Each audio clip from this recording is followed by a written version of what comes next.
Je donne la parole à Monsieur Aignan maintenant. Donc, merci de nous recevoir. Donc, je suis Henri Aignan. Donc, j'ai un passé de 20 ans dans la Big Pharma, dans les postes commerciaux, marketing et direction générale, et je dirige donc Helicant Trichome Biotech. Helicant Trichome Biotech centre sa recherche sur la séparation végétale des trichomes et leur transformation en actifs pharmaceutiques. Et nous allons essayer de vous présenter aujourd'hui un projet peut-être un peu différent des orientations américaines, mais qui est néanmoins solide et surtout éco-responsable. Tout part du patient.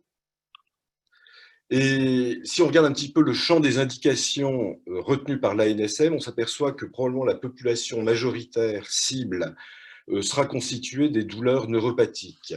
Alors, si on regarde ces douleurs neuropathiques, il y a deux faits très caractéristiques. C'est qu'on s'adresse à une population qui est un peu plus âgée que la moyenne et qui est surtout à plus faible revenu. Ce qui implique probablement une nécessité de galénique adaptée et met en avant et en lumière l'importance des coûts-traitements. Nous sommes bien sûr alertés et interpellés par l'exemple du Sativex, qui pour nous est quand même une sorte d'exemple peut-être à ne pas suivre et qui montre que lorsqu'on positionne un produit à un prix beaucoup trop élevé, il n'est pas remboursé, il n'y a pas de prescription, il n'y a pas de marché. Donc l'ensemble de ces considérations et d'autres évidemment nous ont amené à développer une vision qu'on a cherché à vous synthétiser sous forme de quelques messages clés. Le cannabis thérapeutique, ça peut être une vraie création de valeur en France. En revanche, le prix des traitements doit être accessible et, si possible, remboursé. Ce qui implique en fait aussi une maîtrise des coûts de production. Les galéniques sont importantes puisqu'elles doivent faciliter la titration, nous le savons, mais elles doivent être aussi familières aux médecins, aux pharmaciens et aux patients, puisque l'observance est quand même clé dans tout traitement médicamenteux. Le champ industriel, et c'est peut-être là un point intéressant, nous semble une ressource possible, y compris pour le thérapeutique. On a tendance à le cantonner en fait au CBD bien-être, mais il nous semble tout à fait possible de l'utiliser en thérapeutique. En effet, il va contribuer à réduire donc les coûts, ça fait baisser les coûts, et il va être contributif aussi au développement d'une filière agricole. Vous l'avez vu, il existe en France des filières spécialisées qui ont l'habitude de fournir des plantes pour l'industrie pharmaceutique. C'est la filière des plantes à parfum aromatiques et médicinales. On ne veut pas non plus opposer en fait les différents circuits, mais il nous semble que indoor serre, culture extérieure ont une complémentarité qui permettra en fait d'avoir une réponse thérapeutique complète. Ce message en fait a su fédérer des acteurs importants, constitutifs en fait d'une filière qui est française, experte et solide. Notre recherche et développement est supervisé par le département de pharmacognosie de l'Université de Lille, et donc le professeur Henbel est le porteur nominatif de demande à titre expérimental qui a été soumise à l'ANSM. Nous appuierons en fait en aval sur Delpharm pour le développement galénique et les productions de médicaments, qui seront donc totalement BPF évidemment, et en amont, MPIT et LITETMINE pour les semences, la recherche variétale et la filière des PAM qui a toute la légitimité nécessaire de façon à soutenir en fait nos plans culturaux. Nous avons approché également l'interprofession du chanvre, mais les réponses, vous avez pu le constater, ont été moins enthousiastes sur la partie thérapeutique. Alors, qu'est-ce qui fonde finalement notre innovation, qui fait de nous un projet différent?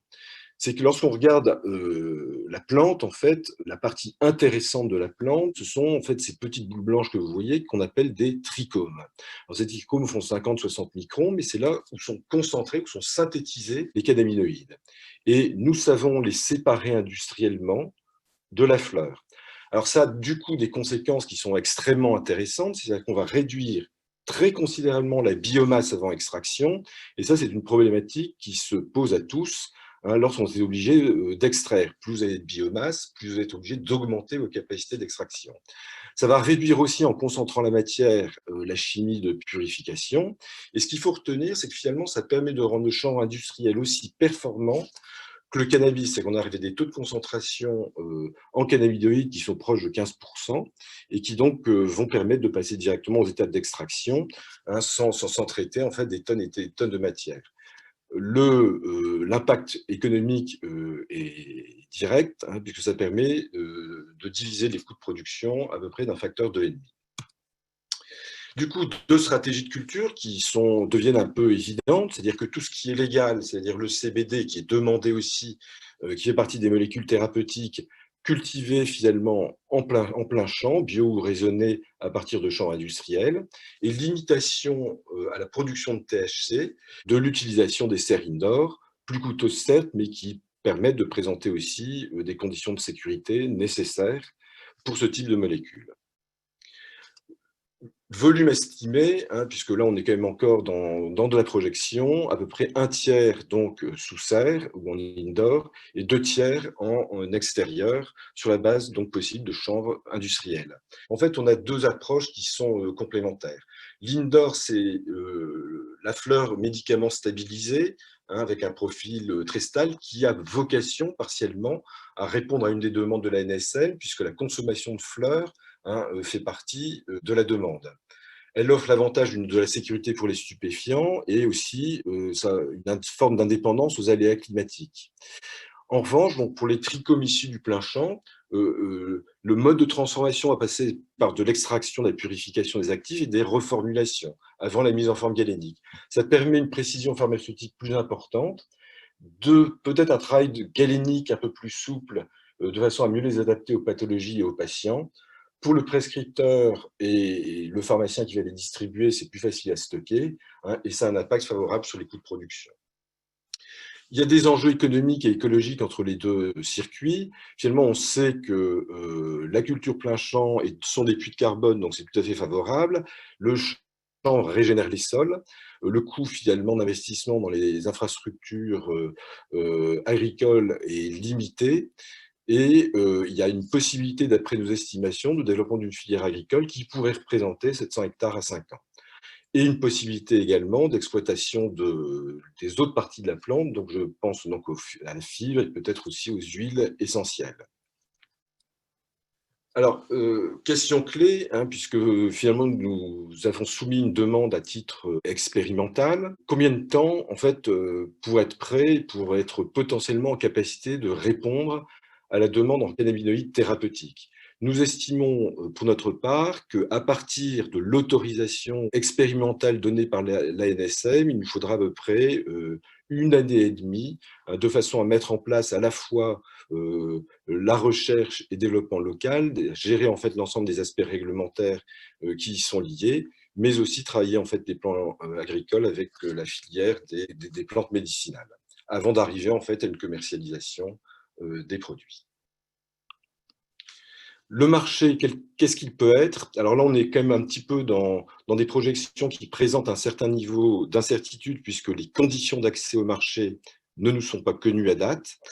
On peut estimer, en tenant compte de la typologie des médecins, probablement d'un traitement en prescription qui va beaucoup ressembler en fait à une nouvelle molécule, avec probablement quelques enthousiastes au début et puis après en fait une adhésion croissante, que le marché à un horizon 4-5 ans peut atteindre 500 millions d'euros pour le thérapeutique. Je vous rappelle que la cible, si on regarde l'ensemble des indications présentées, enfin proposées par la NSM, peut toucher en fait 4 millions de Français.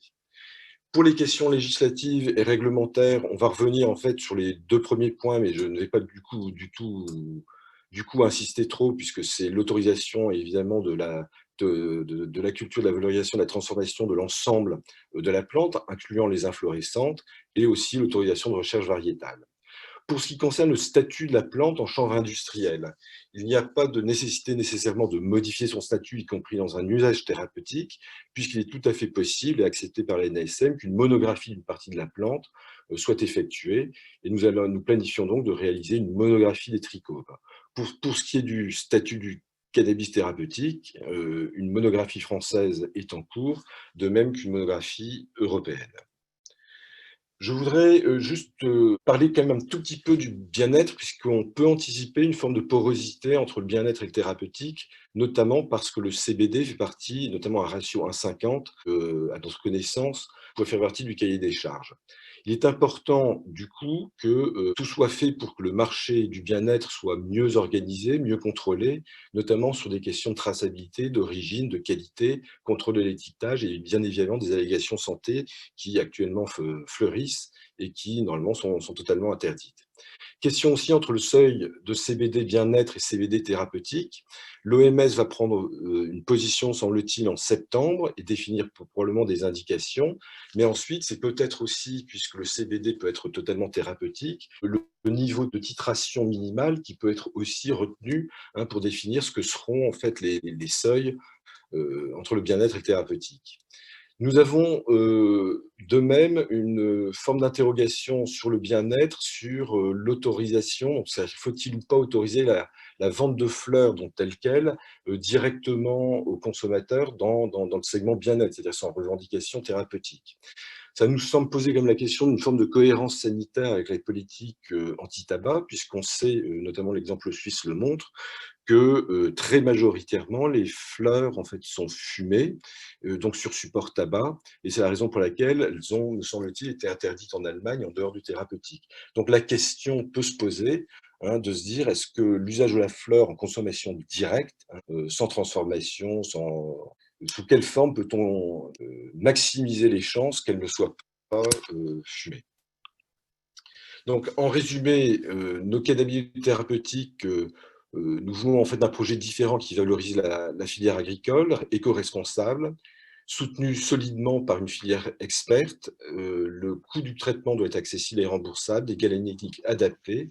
Nous pensons être en mesure, à 5 ans, de pouvoir créer 140 emplois.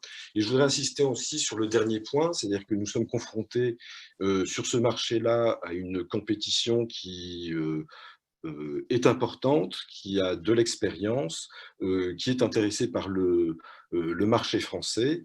Et donc, dans cette phase probablement expérimentale à venir, puisque nous ne serons pas prêts avant au minimum 1 an et demi, il serait peut-être intéressant aussi que les différents projets étudient s'il n'y a pas des synergies qui permettraient de renforcer la force d'une filière totalement française. Je vous remercie de votre attention. Merci infiniment, Monsieur Aignan, et pour